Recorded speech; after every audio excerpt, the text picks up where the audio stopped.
Welcome. In today's video, we'll walk you through the simple steps to disable photo auto-download on WhatsApp for your Android device. If you're tired of your data being used up by unwanted images, or if you just prefer to manage your downloads yourself, this guide is for you. Let's get started. First, open the WhatsApp app on your Android device.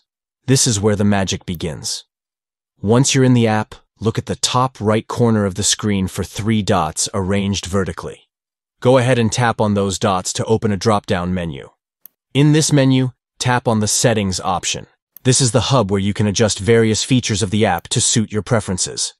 Next, you'll want to select Storage and Data. This section is all about managing how WhatsApp uses your device's storage and data.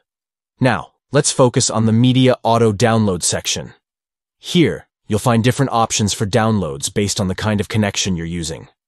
First, tap on When using mobile data. It's time to customize your settings. In this menu, you'll see a list of media types. Unmark the box for photos. This ensures that photos won't automatically download when you're using mobile data. But we're not done yet. Go back and select the option for when connected on Wi-Fi. Again, unmark photos.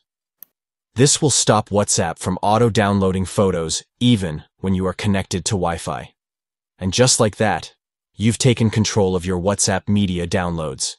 Now you can enjoy smoother performance and save both your data and storage for the things that matter most. Thanks for watching.